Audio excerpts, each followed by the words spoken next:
Bueno, pues agradezco mucho al maestro Alfonso Zárate, periodista. Él escribe en la columna Los usos del poder, colabora con este espacio de noticias, lo mismo en el periódico El Universal.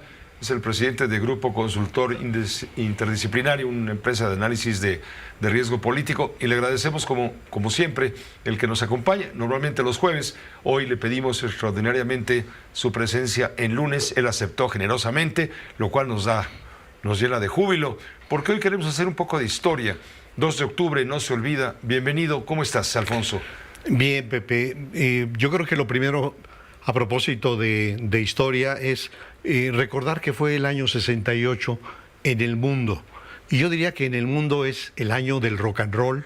Un parteaguas histórico en los tiempos modernos. Así es, en gran medida, porque es un año de la minifalda. Es el año de los anticonceptivos. Explícame esto como si tuviera yo 18 años, por favor. Es decir, como si no hubiera yo nacido hace 55 años. Yo te diría que en el año 68 en el mundo había una rebeldía juvenil, un movimiento que por alguna razón coincidió, lo mismo en Francia que en Alemania, que en Estados Unidos, y que en México estalló por un pretexto aparentemente menor, que fue la disputa entre 2 grupos de estudiantes. Aparentemente. Aparentemente, que fue reprimido duramente por los granaderos.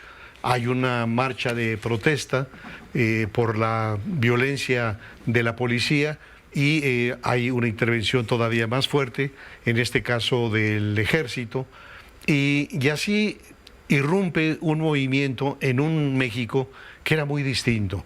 El México de 1968 es el México del PRI hegemónico, cuando el PRI era prácticamente un partido único, cuando los medios de comunicación recibían los lineamientos de parte de la Secretaría de Gobernación. En el caso de la prensa, había una empresa productora e importadora de papel, PIPSA, que a través del suministro del material, del papel, tenía un control. Pero desde luego, radio y la televisión concesionadas y siempre con la espada de Damocles.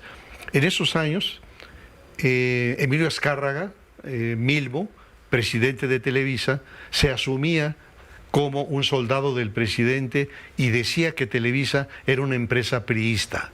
En esos años, Jacobo Zabludovsky y Pedro Ferriz Santa Cruz eran los encargados de dar una información edulcorada sobre lo que era este país. Y en esos días gobernaba un personaje que se llamó Gustavo Díaz Ordaz, que se había formado en el seno de una camarilla absolutamente autoritaria y prepotente en Puebla, que fue la camarilla de Ávila Camacho de Maximino, gobernador de Puebla.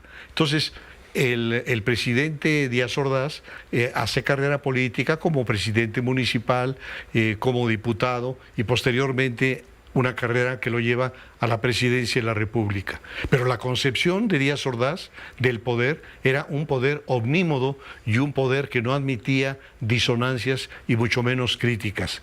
Te diría, Pepe, que en esos años el Zócalo estaba reservado para la gloria del señor presidente de la República. Y uno de los méritos del movimiento estudiantil fue recuperar el Zócalo, es decir, expropiarle el Zócalo al presidente de la República, y diría otra cosa: desacralizar al presidente de la República, porque en esos años no se respetaba al presidente, se le veneraba. Y entonces, cuando llegan estas enormes manifestaciones, la del silencio, por ejemplo, se calcula que fueron 250,000 estudiantes, fundamentalmente estudiantes, que partieron desde el Museo de Antropología e Historia para llegar al Zócalo. Algo impresionante, Pepe, escuchar solamente los pasos de los jóvenes marchando, la multitud, desde luego, en las banquetas, viendo el pasar de los estudiantes, para estallar ya en pleno Zócalo. Y ahí, frente a Palacio Nacional, gritarle a este presidente autoritario: Chango Bocón, sal al balcón, Chango Bocón, sal al balcón. ¿Te imaginas para este hombre autoritario el que llegaran a las puertas de su casa estos jóvenes irreverentes a cuestionarlo? Y la manera en que el presidente manejó el conflicto fue siempre con la violencia. Entonces el ejército tomó Ciudad Universitaria, el ejército tomó a sangre y fuego las instalaciones del Politécnico y finalmente, ante la inminencia de la inauguración de los Juegos Olímpicos, que sería el 12 de octubre de 1968, hay una convocatoria del Consejo Nacional de Huelga para reunirnos en la Plaza de las Tres Culturas. Yo conservo, iba a traerlo pero ya no alcancé, un volante convocando al mitin del 2 de octubre a las 5 de la tarde en la Plaza de las Tres Culturas. Pero en principio lo que los dirigentes del Consejo Nacional de Huelga habían planteado era que nos concentraríamos allí para al término de ese mitin acudir al casco de Santo Tomás para expulsar a los soldados que estaban apersonados y en control de esas instalaciones. La hipótesis, lo que yo imaginé poco después del 2 de octubre es que seguramente los cuerpos de inteligencia del Estado mexicano habían planteado ese día suprimir el movimiento, pero no en Tlatelolco.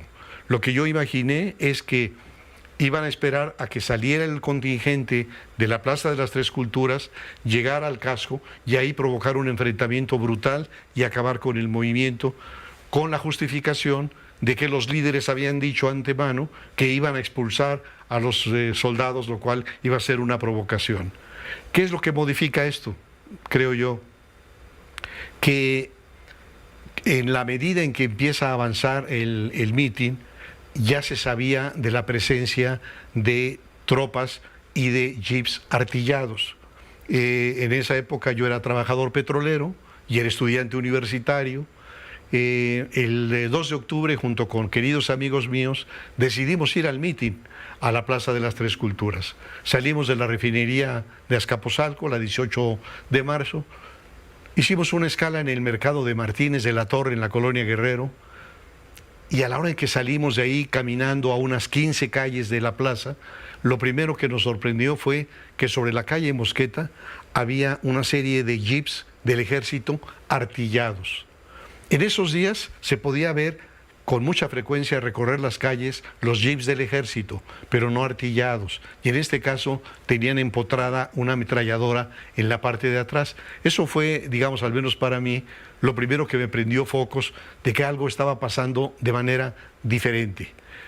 Llegamos al mitin a las 5 de la tarde y conforme avanza el mitin, la gente se sienta sobre la plaza, de tal manera que la mayoría estábamos sentados mientras transcurría el mitin y claro, desde el tercer piso del edificio Chihuahua, los dirigentes tenían no solo la vista de la plaza, sino de los alrededores. Y hay un momento en el cual súbitamente la gente empieza a ponerse de pie. Los que estábamos más adentro no sabíamos por qué, pero nos poníamos del pie. Y los que estaban en la orilla seguramente ya veían venir a los soldados. Qué cosa impresionante, Pepe, cuando ves llegar a los soldados a paso veloz con las bayonetas caladas. Por favor, te voy a interrumpir para dar paso a unos mensajes Sí. y concluimos, ¿te parece? Sí, claro, Pepe. Porque vale la pena recordar este pedazo importante de la historia que cambió el curso de las cosas en este país. Del 68 para acá es un México distinto Sin duda. al anterior. Sin duda. Permíteme, por favor, Sí. una pausa muy breve. Conversamos, hacemos memoria, apoyados, claro, en la memoria del periodista Alfonso Zárate, acerca del 68. Hoy se cumplen 55 años. Estábamos recordando todo lo que nos ha platicado, el contexto social que había en ese momento, en ese México que parece muy lejano. Pienso mucho en las nuevas generaciones para no perder la memoria y no perder conciencia de la relevancia que tuvo ese evento. Te estaba preguntando, recomiéndanos literatura sobre el 68, seria.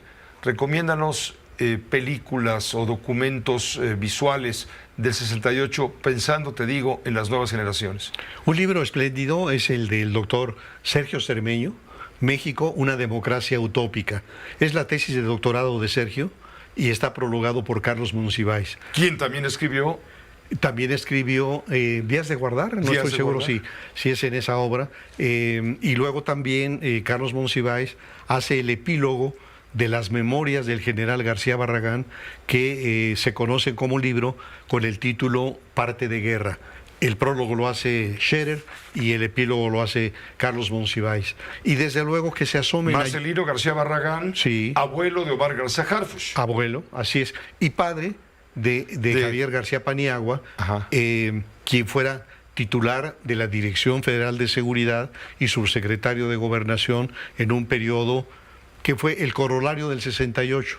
Lo que no he dicho todavía es que frente a la brutalidad de la matanza vino primero un aturdimiento y después hubo sectores de jóvenes que se convencieron de que no había forma de transformar pacíficamente este sistema y que exploraron la vía guerrillera. De tal manera que, en efecto, la guerrilla, de alguna manera en México, fue polvo de esos lodos. Noche de Tlatelolco, Elena Poniatowska, Sí, Los días y los años, sí, de Luis González de Alba. Luis González de Alba, y en imagen, El grito. El grito, desde luego, sí. Esta serie de Televisa que se llama Extraño Enemigo, Mira, me parece que para... tiene buen material gráfico, Sí, está, digamos, es una buena producción, pero tendenciosa. pero me parece que si hubieran consultado con las personas indicadas, seguramente habrían afinado el guión, habrían modificado muchas cosas.